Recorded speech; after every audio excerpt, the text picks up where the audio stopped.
كتاب التوحيد باب ما جاء في الكهان ونحوهم وللأربعة والحاكم وقال صحيح على شرطهما عن أبي هريرة من أتى عرافا أو كاهنا فصدقه بما يقول فقد كفر بما أنزل على محمد صلى الله عليه وسلم. بسم الله الرحمن الرحيم، والصلاة والسلام على نبينا محمد وعلى آله وأصحابه وسلم تسليما كثيرا. سبحانك لا علم لنا إلا ما علمتنا إنك أنت العليم الحكيم.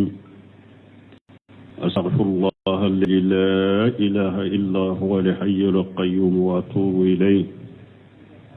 اللهم انفعنا بما علمتنا وعلمنا ما ينفعنا وزدنا علما. بي أرابا سوية هجرية بكلاني كمناني أني بيناني ولون فلا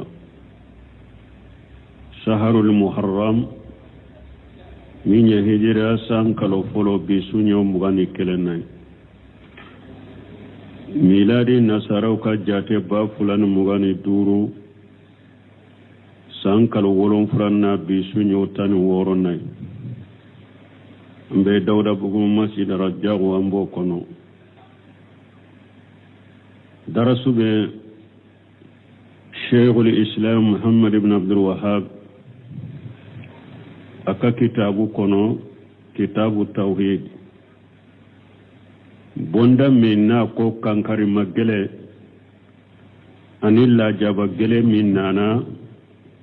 فلالي كلاو ككبار يالا أنولونا نغنو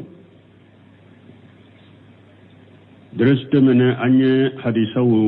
دوتمي بوندا ينكونو وقتي ينصرو حديثا من كسره لا حديثا من نانا شيخ مسلم كونو أم بعد أجواج النبي صلى الله عليه وسلم أن النبي صلى الله عليه وسلم حديثا من أن أبي هريرة أن النبي قال من آتى كاهنا فصدقه بما يقول فقد كفر بما أنزل على محمد صلى الله عليه وسلم. درسو ينصرو ني حديثة الصرح كنو أينصرو يرجم ننجوري وقوله بما أنزل على محمد ناكم من جينا محمدك ذكر أهل السنة أن كل كلمة وصف فيها القرآن بأنه منجل أو أنزل من الله فهي الدالة على ألوه الله سبحانه وتعالى بذاته. سنة مغوكو نكما كما ni amman kutura Qur'ana kono kafo nin jigina uda jigina kabo alafe o yeddelilaye kayiranna ko ala jati be sanfe deresu temenen kumana ninka an joran ni rodela wala anna alqur'ana kalamullah o kuma bayira fana sunna mo golo ko qur'ana ko alaka kuma dero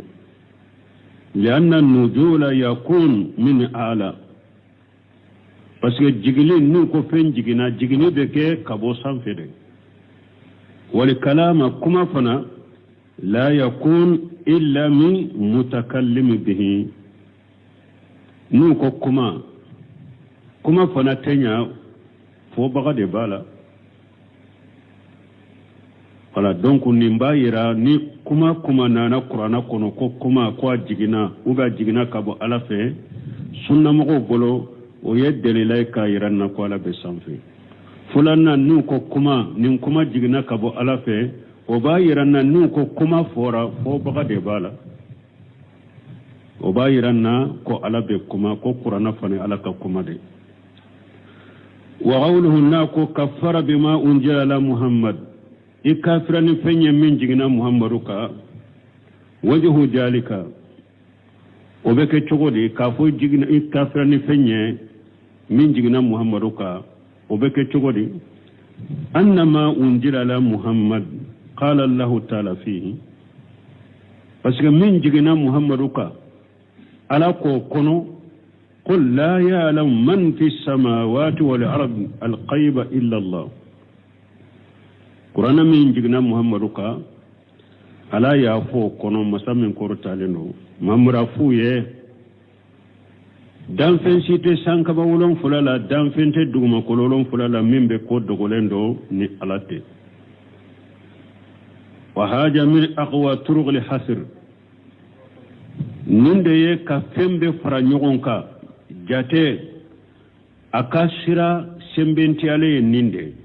lianna fihi nafyan wal isbata parce que geni ni sabatili de bala falleji yusaddiqu likahina fi ilmi alghaib mu'min be fuleli kala nuba sabati nuba ka kuma sabati ka ciya tiga na ye ko dogolen fiye wa huwa ya'lamu annahu la ya'lamu alghaiba illa Allah e yere bado fana ko mo shite ko dogolen do foite ko dogolen do ni alate فهو كافر كفر أكبر مخرجا من الملة أي كافر دي كافر كمبابا من باللبو سلام يكون لا ينموني نمو من بني آية دو قرآن كونو على قوان لا يعلم حسر دي أتي دام فنسي تي سانكبا ولون فلالا دام فنسي دي تي دوما كولون فلالا چوغوشي من بكو دوغولين دو ني على كلم بودي ala kelempewde be ko dogolendo fente sam kabala min bado fente duguma kula min bado ala kelempewde be ko dogolendo ni eben ni ndo qur'ana kono e dalem bin ninna ko nimbe qur'ana kono ni fulele kila sagira ka ko dogolen fo e ya tige acinya tige ya wala i kafriyara e kafriya min bila bo silamiya kono wa in kana jahila ولا يعتقد أن القرآن فيه كذب فكفره كفر دون كفر نمو منا يسر أتغي الجاهل دي أتا لك دسكون كنو كافو قرآن نمو منكو إذا كود ولندو قرآن يقلون تغيا نا يسر لي جاهل دي أتو دو قرآن كنو ودسكونا سريتا بلو فكفره كفر دون كفر ننتج لموك كافرة بك كافرة دغما معنى كافرة فتني نجاهل دلو aleta do ko abe qur'ana kono ka fo dan fen site ko dogolendo aleto do qur'ana kono bo aleye kolon firina le fulele kala ciya tigiya mais jahili de do ata do qur'ana kono ko fule e wa fulele kala yen galon tigela de na ko abe ko dogolendo galon tigela de do ale to do qur'ana kono ale dara la ale ka kafiriya fitini de kafira min ta Allah bo islamiya kono mais ni mo ba do ko abe qur'ana kono idale mbola ko foyite ko dogolendo ni ala kelem pewte ni kolon filina la jeli kala fulele kala na ko abe ko dogolendo yen galon de tige e bodo qur'ana kono idale mbola e sagira ka ciga e ye kafira min yilla bo islamiya kono mais ni min ye jahili le ale ta do de ale ka kafira be kafiriya koro ولأربعة ولحاكم بحديث من كلامنك أكو أنانا ناني بنا فرنسا أني حاكم وقال الشيخ ولا صرتهما حاكم كو حديثين سهلين دو بغارد مسلم كسرتك أن أبي هريرة أكو من آتى الراف أو كاهنا فصده بما يقول فقد كفر بما أنزل على محمد صلى الله عليه وسلم كو أبي هريرة كو نمغمين نانا كولون فيلينما وبي لاجل كلا فلالي كلا نمغمين نانا فلالي كلاما وبي كولون فيلينا أيمين فو دارا لا إكافرني فني من جينا محمد لك تمنا كسبك ni hadisa min fulani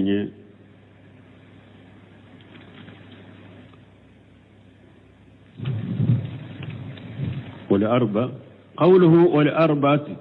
والحاكم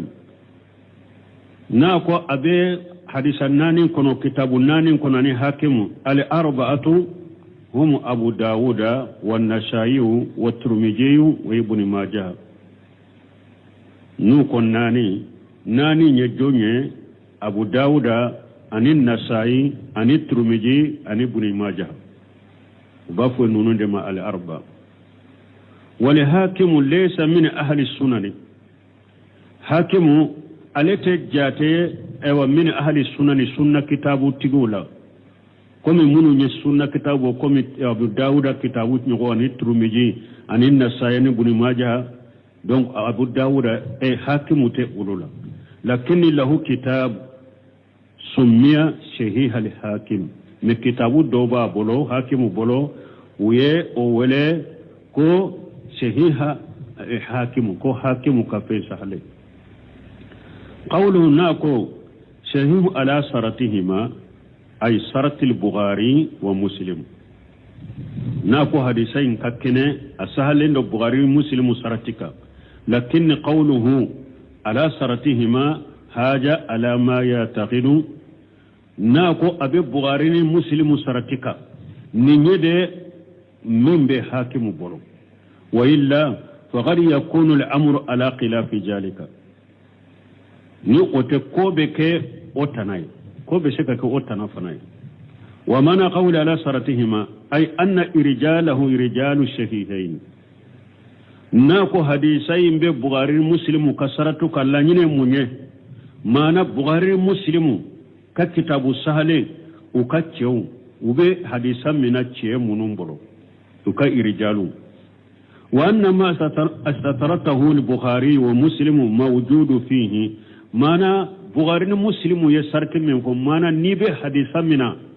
mu'minan ni sarti kanka sura bolo bukhari bolo o saratu be hadisa mina nan min o saratu bal ube muslimu sarti min be muslimu bolo ni abe hadisa mina mugola na be sarti munumba bolo na bu kroshi o ila o saratu bala o de toy ko ala sartihima ونحن لا ننكر أن هناك أحاديثا صحيحة ولو سمعنا قولوتا ننكريا حديث سهلون دوبي لم يذكرها البخاري ومسلم قولوتا ننكريا حديث سهلون دوبي بخاري ما ونبو مسلم موبو لأنهما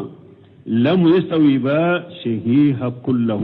باسكو بخاري مسلم ما حديث سهلين بسرقا بفرانيونكا ulu to nan kariya hadisa sahalin do be se ka suro bukhari ma do ka kitabu kono hadisa sahalin do be se ka suro muslimu ma fa ka kitabu kono parce que hadisa salim be uluma be faranyo ko ka be soro wa haja amrun waqi'un ako oye kominye obe kene kale walakin yunzaru fi qawli man qala inna haja li hadisa la sartihima akum mi ambella jeli kede ni mugo min ko ni hadisa be buhari muslim kasartika ambe la jeli ke woyoro de la faqad takunu fihi illatun qafiyatu ala haja alqa'il abese kaske buhari muslim sarati sabatira che dola buhari ma hadisa minala ibasur buhari kasaratu sabatila che dola ma hadisa minala akasaratu sawe muslimu fana abese ka kasaratu sabatila che dola ma hadisa minala munna ma hadisa minala iba soro defo dogolendo be etodo iba soro defo dogolendo be bukhari ma hadisa minala li ode ube defo dogolendo be muslima hadisa minani ode etodo wa yakunu li bukhari wa muslimu alimaha iba soro bukhari ni muslimu fulaye ode fodo وترك الحديث من أجلها ويا حديثين توي أو كمان من أمي نيافو كو على سرتهم يباسرو ودي فو دغرا إلى يتودو وقوله شهيه يقولون ناكو كو أوا حاكمكو السهلندو يقولون حديث الدنبغو بافو على حاكم ممن يتساهل بالتسهيه أو كو حاكم بين نغيالك حديث سهللا ko hadisa sahali hakimu kan nugo hadisa sahalila ubofo wali haja qalu ninde koso hadisa domma ko la ibratan bi tashihi al hakim ko jatete hakimu ka sahalika wala bi tawsigh ibn hibban kuni ibn hibban fana ko shiqatun ibn hibban fana na yadana ya sisi minka ko jateto o fana ka wala bi wadi ibn jawji fana na ale fana ko hadisa min mawduye jatete ale ka wadi fana ka hadisa mawdu koka wala bi ijma' ibn munziri ani ni ibn munziri fana na ko ijma'u yenninye jatete ale fana ka ijma'u ko mana nunu kele hakimu ben no yalike hadisa sahalila ibn hibban fana ben no yalike kam mo kes e wadana ya mai akapana kan no ola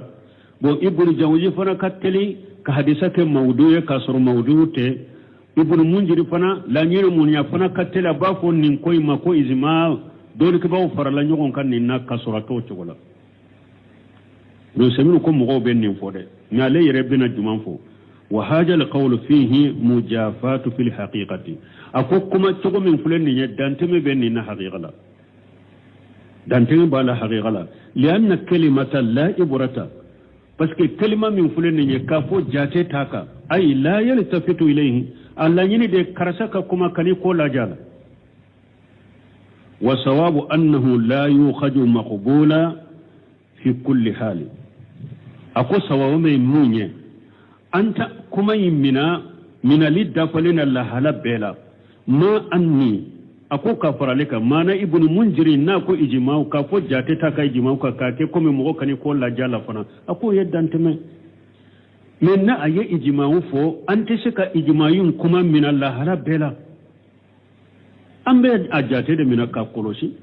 ako ma anni tadabbartu kalam ibnu munziri rahimahullah ako kafara ka ale ibnu munziri ka kuma wujjate mina annofe kosobe o wajaritu ko alayhi ibn munjiri soro annahu daima ibn munjiri daima idha naqala al ijma na ijma kuma ewatta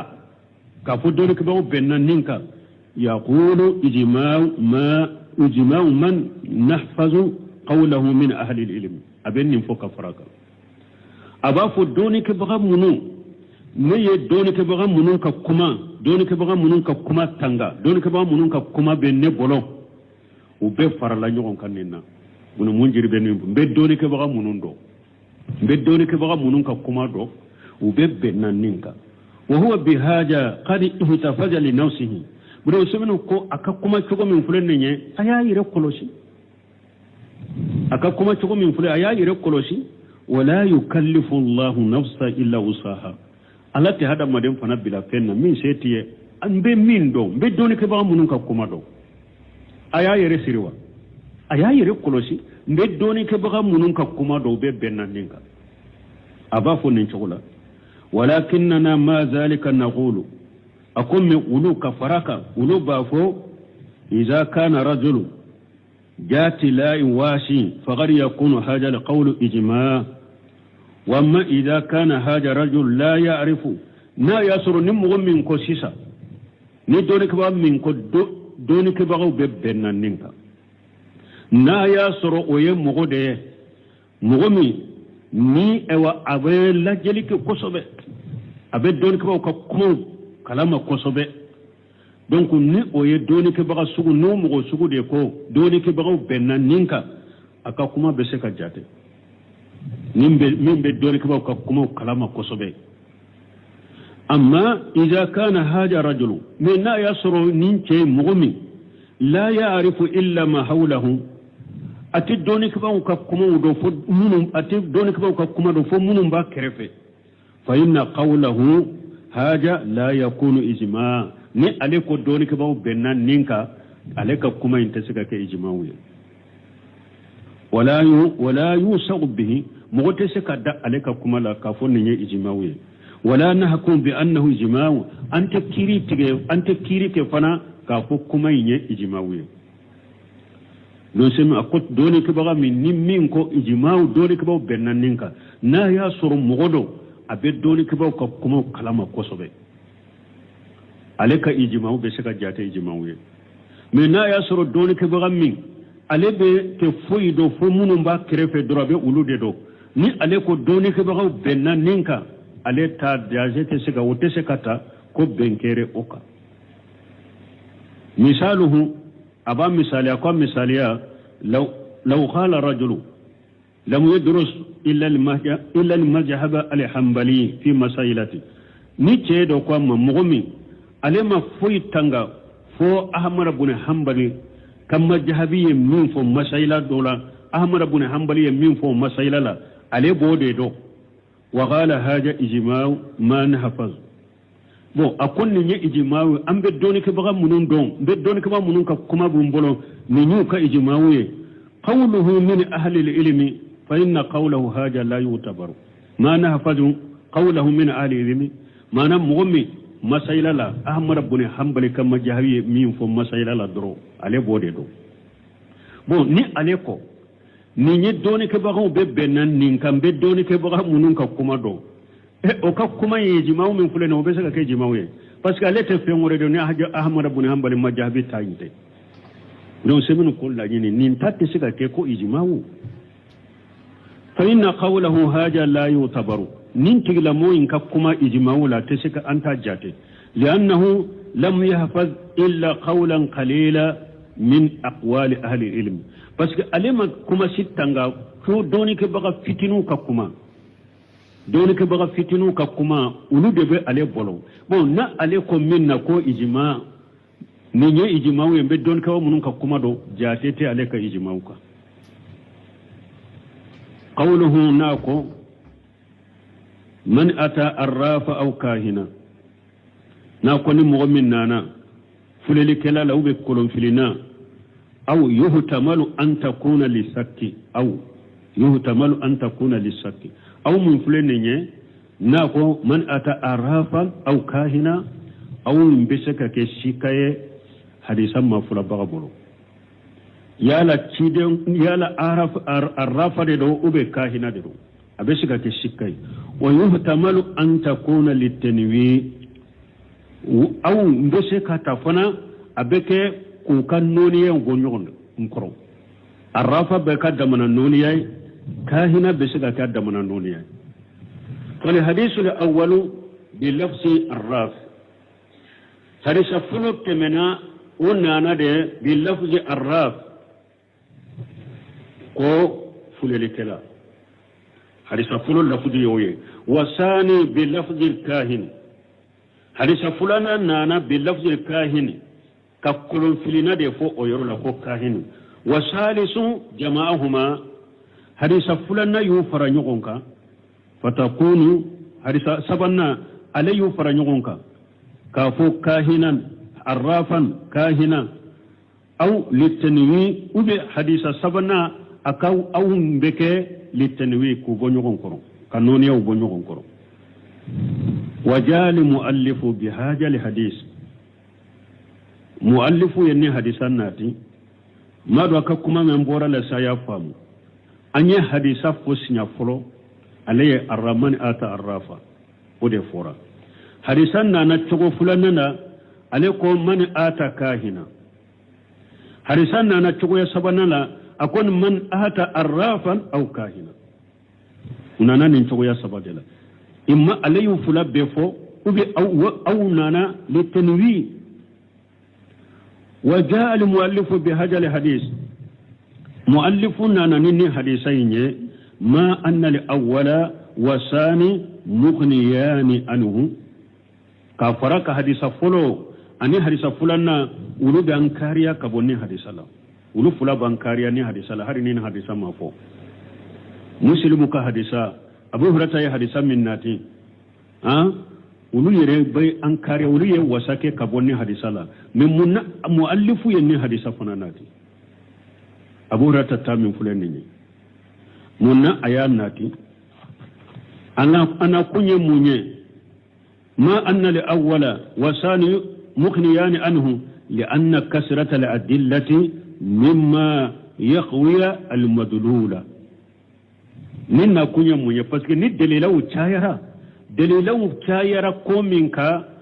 او دليلو تشايري بو سمبنتيا يرانا ni delilaw cayara ko doka delilaw cayara minka obe o delila keni minye obu o femmasina obe aka deliya griyari iranna areta akon kibariya iyaye law anna rajula akhbaraka bi qabri wa wasaqata bihi ni mogo do nana ema aye kibariya do fiye idara tigila fana summa jaa akharu wa akhbaraka bihi o kofe mogo wore nana ima ko kibariya kelen fuye tuguni ajidaritan tawassuqan wa quwwatan donc ewa ibe jidi ewa dana ya kada kuma ina ani kuma in sabatili bolo o ka ni kibariya o chayara ka kuma kelen fo o be kuma in sembentiya giriya bolo aba sembentiya lina sabati giriya bolo wali haja farraqa ash-shari'u بين أن يأتي الإنسان بشاهد واحد أو شاهدين نند قصو سريايا أبو نغنا مؤمني إنا نسير كلية وبني كومني نانا نسير فلاي سريا يبو نغنا سير فلان نانا منا وسنبنتي لندو كتم سير كلمة منا وجاهر السنيء المؤلف مؤلفك يقوم من كيا يبارا من كيا كبارا جاهر بايرنا أن حديث أبي هريرة من أتى عراف أو كاهنا أنه موقوف مؤلف يكيتشو من كيا بس كما فو أبو هريرة كو تشيرينكو أكو أبو هريرة دي كوتي أكا كو كيتشو بايرنا يا كوني حديثي موقوف دي أبو هريرة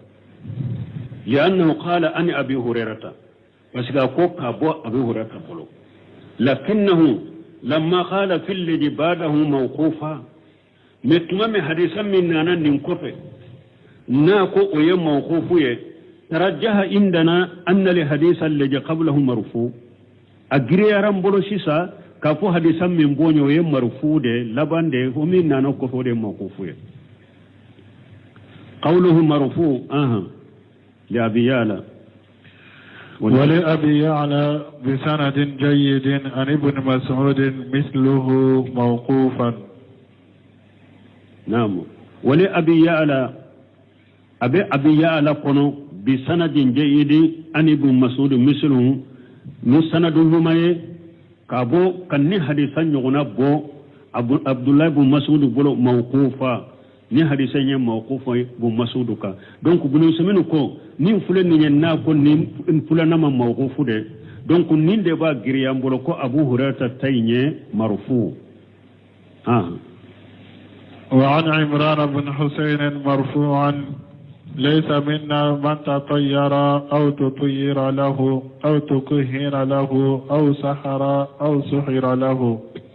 ومن أتى كاهنا أو عرافا فصدقه بما يقول فقد كفر بما أنزل على محمد صلى الله عليه وسلم رواه بزار بإسناد جيد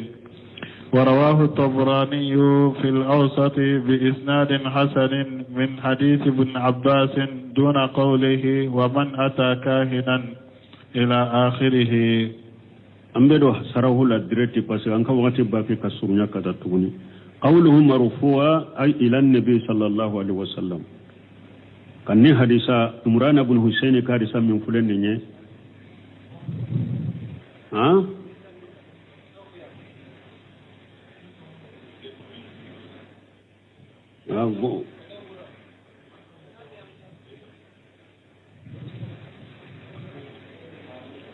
قوله مرفوع فلد بفو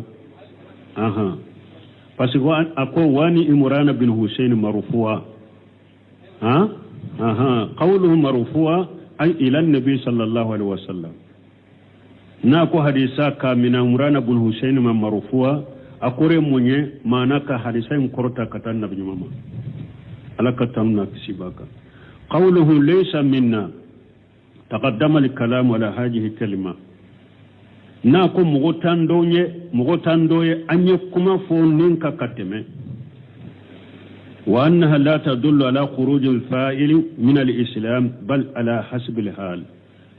ka fo nin tidenye nin fo ko dola o tayira ko o tigila mogo o ko ke baga bora silamiya kono folode atigi aye ko inkeni la hala mi nyo jate de men bino folo na ya sura yake ko cigula min ba labbo silamiya kono abora me na ya sura make ke cigula min ba labbo silamiya kono abe silamiya kono me aka silamiya naqasidende qawluhu tatayyur huwa tasawwum bil mara'i aw al-masmu'i aw al-ma'lumi aw khayr zalika na ko tatayyara kure munye mana katere yake fen juguma ko miri kata iyere ni fenyeta doye ube mimbe me ube min donende ube nunu na nyugona wa asluhu min at-tayr al-siri bolembe kono dema pamfe kono li anna al-araba parce que arabun kanu yatasa'amuna utumbe bone mire ka bone jigi aw yatafa'aluna biha ube hera nyinike ni kono yinye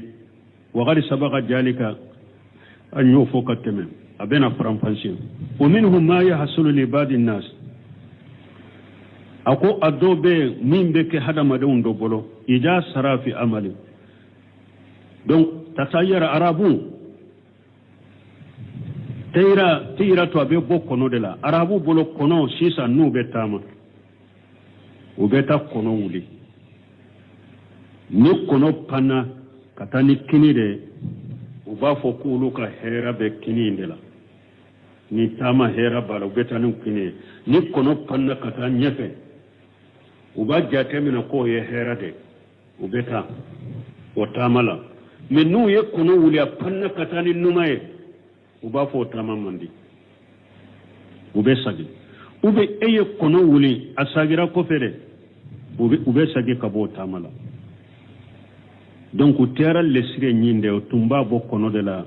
buno semine sarahu kono na la bena udo fo o minhum ma yahsulu li ba'di an-nasi jasara fi amali akoteriya doye munye mogo do nu do na bara do law ba fe ka bara inke summa hasala lahu fi awwalihi ta'assura tarakahu wa tasa'ama o ko fe ni bara ni ewa minye ka kirunto mana ni bara ya ye bara do damina mi qataw do ya soro bara ina dron aba fonka herate ni bara la batoy na ay adona akabara do la hera ko do la qataw do ya soro bara ina dron be bara into siakele ka jate minan ka herate ni nan kan nintoy fa hada khairu jaiz akunin daga lente bal ya'tamiru ala Allah wa yatawakkalu alayhi ako ikika shin ko shin shi alaka isembe alama ikika ko shin shi alaka وما دمت أنك تعلم أن في هذا الأمر خيرا فقامر فيه ni e yere koni bado bara min fulen ni nyenka hera de bala I chogobe olade ko koni do yi soro bara ina kana to e kabila de ko nintimma hera nka bonnina ay ni e yere koni bado ika hera de ben nin ko ina I chogobe ala wala tasa'am kana ewa ko jugu mirala kana ko jugu jate minala li annaka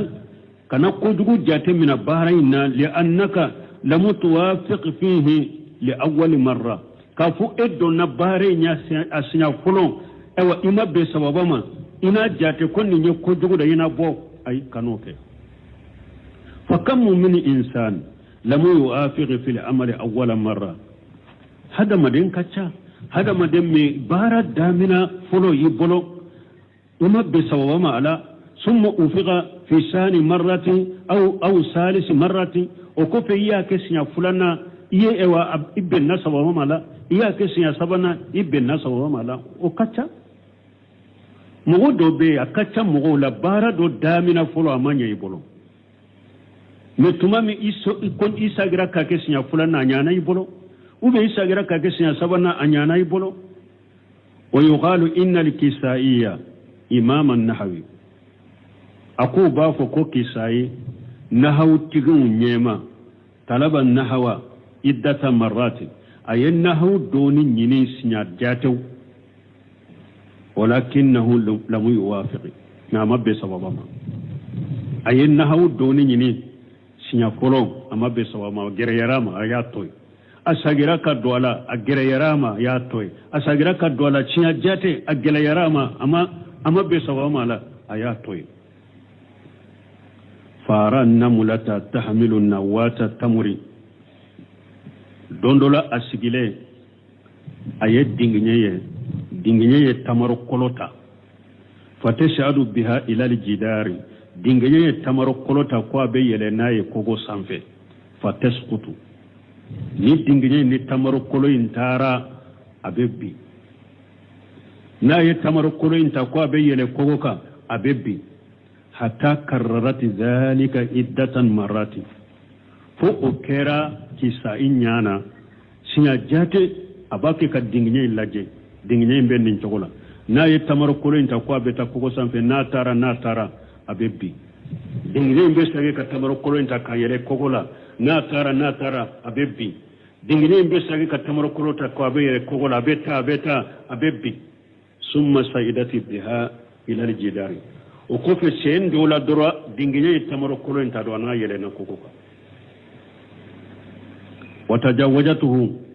atamena ana yele la kokoka kateme kokola fa qala subhanallah alikisaiya ko senabi alay ako senabi alay hadhihi namulatu tukabidu hadhihi nawata hatta najahati akon nin dinginye fulan ni nya yere jija nin tamaro kolo ina fo ganyera asera ka yele nay ijana ana saukabidu ilman nahwi hatta anzaha awa kusisa nefana bin nahwu mba adonita kinjija la mba adonita ni sobe kinjija na funkata ganye fakabada ayen nahwu donita ni gelaye kasin saka fasara imama ahli al-kufati fi nahwi Allah bana ka ke kufan kan kanyemaye nahwu donila donc nimbe kalandende nafa kosobe iyado don qur'ana durusili be geleyauma men ni sinsira ka pinsaka alaba no ye bana durusi bara bebo chogola bara koni ni bara daga lende do eya isai amani bolo kana décourager de eki sinsaka ni sinsaka alabena no ye men ni eye bara damina manya yi bolo dore ko ne ka herate ni nan kan ni dabla no semino ko te daga eki sinsaka bani ni eye ado ka herade bala ala beni gani arinde la kame Abdurrahman Jibril sudesi karamo Abdurrahman Jibril mufti do tundo Saudiya me afana fatura ako qur'ana durusiri tungelala ale makosobe ako ni ale ni mugo ye qur'ana durusi damina nyogon fe abeye qur'ana durusi kale to atungele yara le makosobe foni ale nana wakati be afabe e wa kuma udode fo aye mumbe dusudo ale kono koni eni ninya qur'ana damina o tilala ki to ye qur'ana durusi harisa ema durusi koni ninya damino ema durusi bo wakati be abin nunu fu ye mumbe dusudo ale kono fo ale sinsira ka nana ka qur'ana durusi ka ke mufti ya Saudi akwale nana ko fe kana qur'ana durusi et puis atunya mugo yufana kankanyi qur'ana kalana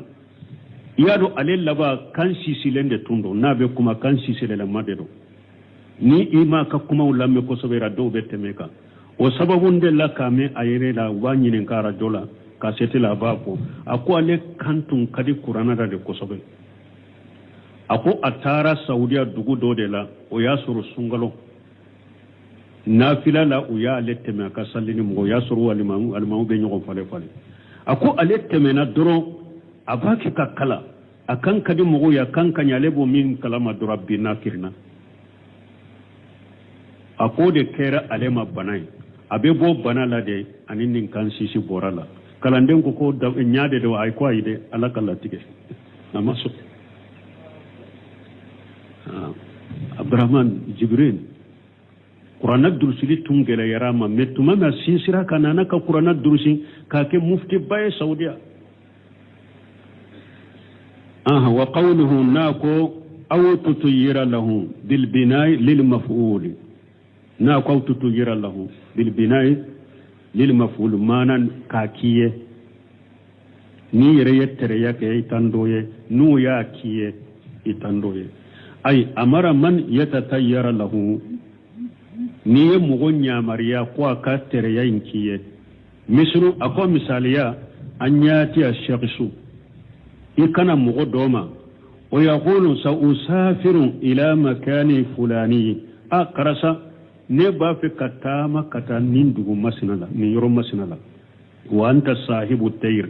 e fana kono bi bolo uridu an tajzura tayraka li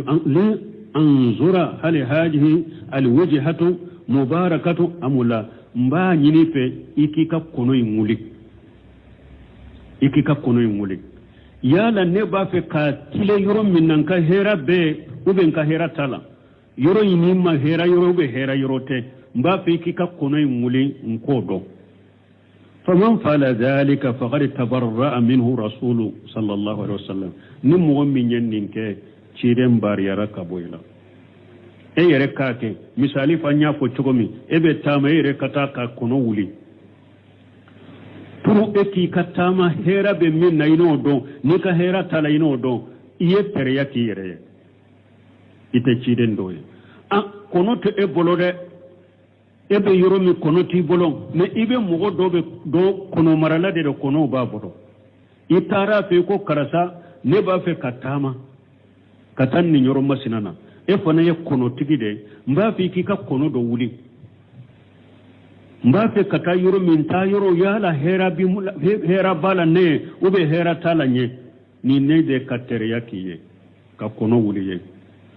kidem bariyara ka bo ima wa qawluhu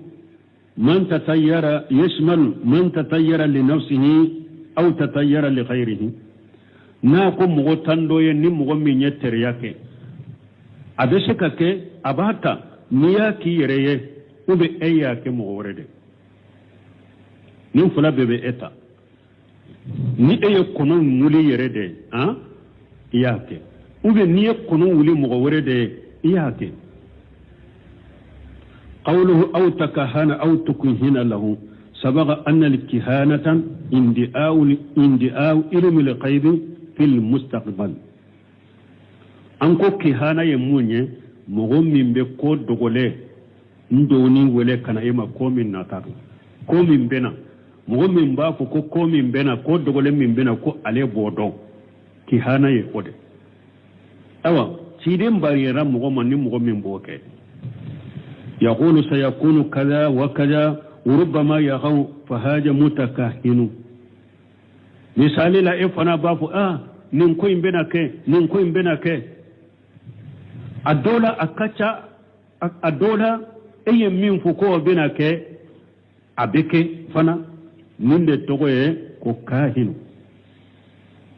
hari na ya sore ka fota inkera oti alla daga bolo ta sabati bolo itogo de doro ko fuleli kala itogo de doro ka kaybu doni wale kata irema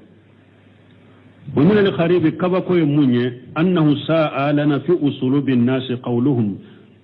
كو أتشارلا مغوكا كمو تقولا ويه أباسر ألوفه تكهنا بأن فلان سياتي ويتلقون هذا اللفظ دل على أمل محرم على أمل محرم على أمر مباح كو أبدوكا كمالا كمادو تشارلا مغو تشيلا uba fo ko karasaya kolon filin ke konnin ko imbeke uben nin fo ni har ko haramu yale no gon nin fo karasaya ka kolon filin ke konnin beke har ni ko daga lendo fana ba fo karasaya ka kolon filin ke konnin beke wa haja la yanbaghi no seminu konnin kuma manka li anna al amiya parce que kalambali mo min makala الذي لا يفرق بين الأمور مغمن تكون بنيغنا يظن أن الكهانة كلها مباهة بالدليل إطلاق هذا اللفظ على شيء مباه معلوم إباحته نوكو كرسي كولون فيليك نينكوين كيرا بو مغمن تفندو كون حرام يالي أني إوا كومنون دغرا أتو بنيغنا ni aw yaafo ninka ko aye kolon filinke ka ko aye kodo fo ko mi nye ko daga lenye muhammi ate doni tabola te fon bo nyogona ale ba jate mana ni fen daga lendo chogomi ni uko korasaye kolon filika la fen daga lendo pana ale ba jate mina sisa ko kolon filini fuleli bede daga lendo sisa ate faragudo donc ko nin kuma min tun charila mugo cela aman kafo qawluhu aw tukuhina lahu ay talaba min al-kahin an yatakahana lahu na ko ube nuye kolon filike minyo ube ye fulelike minye mana ni ena aya nyini mugo dofe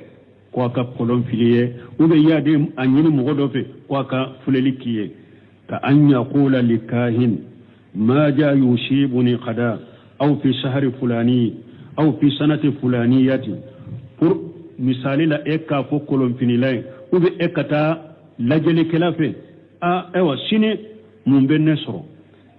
kalo masina mumbe soro min sam masina la mumbe nesoro wa haja tabarra minhu rasul sallallahu alaihi wasallam ni mo min yen fana ke cirem bariyara ka boyima kata mo go fe ko ka eka ko laje sini mumbe nesoro be mumbe soro a ube nin kalo masina mumbe nesoro ube nin sa masina mumbe nesoro a ube mba fe kaddo nin muso masina ka furo ka laje ka hera balawa nin mugo yen nin ke cirem barila ka boyila qawluhu aw sahara aw suhira lahu na ko be nin mugo min yedda bali ko be yedda bali ke iye taqaddama ta'rifu ash-shihr wa taqaddama bayanu aqsamihi dabali munye anyo fo kateme ka dabali non yaw fo fana qawluhu aw suhira lahu ube nin mugo min yedda bali ke nu yedda bali ke ay talaba min ash-shahiri an yashhara lahu wa minhu an-nusrat mana tiren ko ni mugo min yedda bali ke mana ni e yere de yedda bali ke lay ibe mugo dabali tiren barila ka boyla amme yere te dabali ke lay de me itara dabali ke la do fe ko aka dabali kiye karasa dabali nye e fana tiren bariyara ka boyma yere de dabali ke tiren bariyara ka boyma itara nyini mugo do de fe ko aka dabali kiye tiren bariyara ka boyma wa minhu nusratu mugo ka dabali kiye nusra ba kono nusra e munye ni dabali ye emina nuko ema ko mimbila obe yere dankana ya soro ko mimbe ela dabali deno ikata dabali kala werefe ko aka dabali mbo ela nusra yode ni tara dabali kala fe ko aka dabali boyla idon nan ni hadisa kono wa minhu nusratu an tariqi shihri fa hiya dakhilatu fihi ni mugo min tara dabali boyere la ni dabali siraye idon nembe ni hadisa kono na ye dabali mbola ni dabali sirade mais ni etara mugo fe dabali ye esoro o dankana ye bolo itara mugo de refe ayi furakeni fura dagale unde ki furakeni qur'ana ki furakeni ciden ka duwaye bashi tolaw mais ni tara mugo fe ko aka dabali mboyila ni anyogona dabali de idon nan ni hadisa kono wa kanu yastamilunaha ala wujuhi mutanawiati kad teme uyi utumbe dabali nusrai kad dabali bo mogola utumbe barake na ye chogoya noniya chamana minha annahum yatuna bitisti fihi ma adobe muno ni beto fe ube dabali boyla ni anyona dabali utumba ke chogo chamana ado ubena ni tasa jiba kono ويصبون فيه رصاصا نونا نتاسا جيبا كنو من يمرفا كيسي چاما وبو جيم كنو فيتكون هذا الرصاص بوجه الساهر ni marfa kise munum bonna jin kono marfa kise nunu dabali de don nuga ke marfa kise nunu beke komi dabali kelan nyedaw dabali kelan sawra de beddo ula ay takunu suratu sahiri في هذا الرصاص ما ندبل كلام فوتون يا كسورة دي ببو ننكسين نونو نجيكونو ويسمونها الأمة عندنا سب رصاص أكون مغوتو وبي ننكوين ولا ولوفي كو سب رصاص كو كيسين بوني وهذا من أنواع الشهر المحرم دبل سوغ منو حرام يراد نيمبي اولودلا وقد تبرى رسول الله صلى الله عليه وسلم من فاعله تشيدم باري لا كابونين تيما اوا ادو او بولو يا وبي جيدو مينان كونو وبي جيدو فيلندو كونو كانا ابري كانا سيجي كادو فيلندو كونو كانا كي بريا كونا كفيني بريلا يني دوبي كوما فيلين كونو يبافو دبل كلاي ادو دبل كلاو بو اوكيا ube katimu gosi wala haka sisa kana ibri wala hainka ka firi birila iye munye ye chedo ye aben nun chola akoti godi akonni ebo fo dabali kala fana be fo mu goye ni nye dabali de ni tebbe islamiya sariyala shahidu min hajali hadisi qawluhu man ataka hina shahidu ni hadisa don kunye munye bonda inkono نتشيدن كو من آتا كاهنا فصدق بما يقول فقد كفر بما أنزل على محمد صلى الله عليه وسلم أكون مغو نانا فلي كلا لجلي كلا أيام من فوياتي يتغيا قرآن من جينا محمد كا يكافرنا يكتا حديث الله إلغي كتا حديث الله بنا دونك ني حديث فنا وقت ينصرو سره بريبري لا تيغلي ما سورا لا يانغر جاغنين دلا كونو إن شاء الله وقتي سيغايا سبحانك اللهم ربنا بحمدك أشهد أن لا إله إلا أنت أستغفرك وأتوب إليك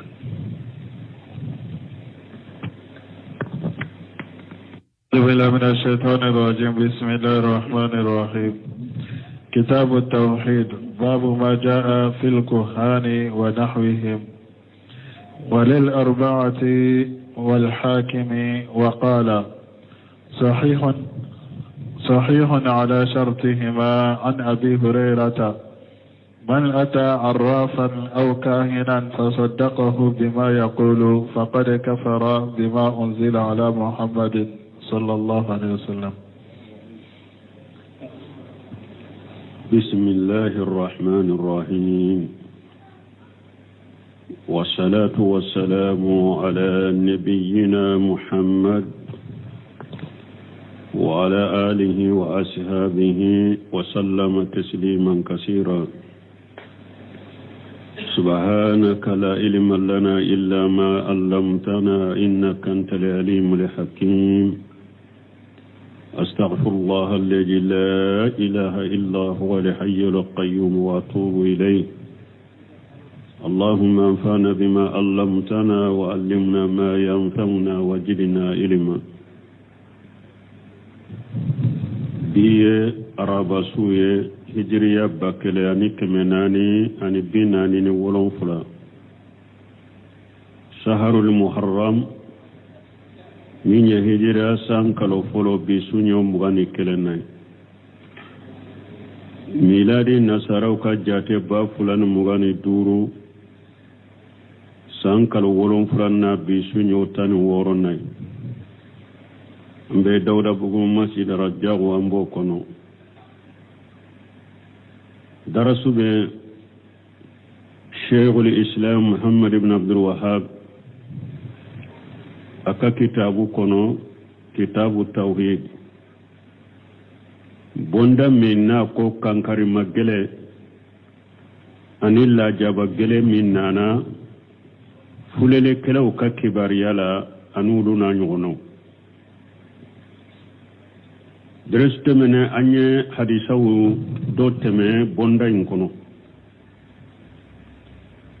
وقت ينصرو حديثا من كسره لا حديثا من نانا شيخ مسلم كونو أم بعد أجواج النبي صلى الله عليه وسلم أن النبي صلى الله عليه وسلم حديثا من أن أبي هريرة أن النبي قال من آتى كاهنا فصدقه بما يقول فقد كفر بما أنزل على محمد صلى الله عليه وسلم dereso yansoro ni hadisa de sarahu kono ayansoro yoro juma nan joraye wa qawluhu bima unjila ala muhammad na ko min jigina muhammaduka jakara ahlu sunnati anna kulla kalimatin usifa fiha alquran bi annahu munajjalu aw unjila min allah fa hiya dallatu ala uluwi allah subhanahu wa ta'ala bi jatihi sunna mo ko ni kuma ni amman kutura qur'ana kono ka fo ni jigina uga jigina kabo ala fe o yeddele laye ka yiranna ko ala jati be sanfe dere sutte min kuma nan ninka an joran yoro de la wala anna alqur'ana kalamullah o kuma bayira fana sunna mo golo ko qur'ana ko alaka kuma dero لأن النزول يكون من أعلى parce que jigili nu ko fen jigina jigini be ke kabo sanfede wal kalama kuma fana la yakun illa min mutakallim bihi nu ko kuma fana tenya fo baga de bala wala donc ni mbayira ni kuma na qur'ana kono ko kuma ko jigina uga jigina kabo ala fe sunna mo bolo o yeddele lay ka yiranna ko ala be sanfe fulanna nu ko kuma nin kuma jigina kabo ala fe o ba yiranna nu ko kuma fora fo baga de bala o ba yiranna ko ala be kuma ko qur'ana fane ala ka kuma de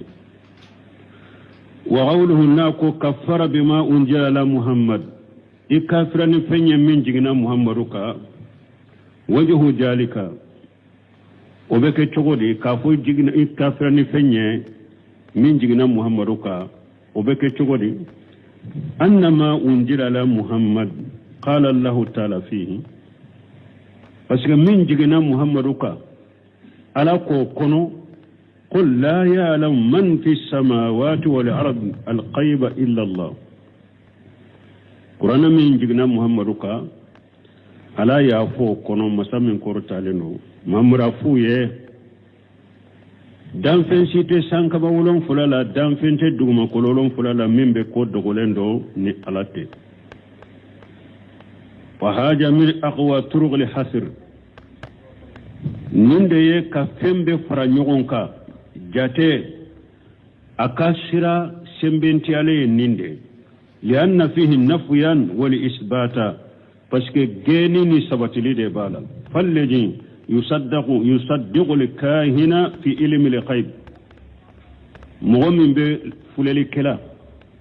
نوبا سبتي نوبا ككما سبتي كاتيا تيغانا يكو دوغلن فيه وهو يعلم أنه لا يعلم الغيب إلا الله أي ربادو فنا ko mogo site ko dogolendo foyte ko dogolendo ni alate fa huwa kafiru kufrun akbar mukhrijan lil millati e kafiri de kafiri kumbaba min bi labbo silamiya kuno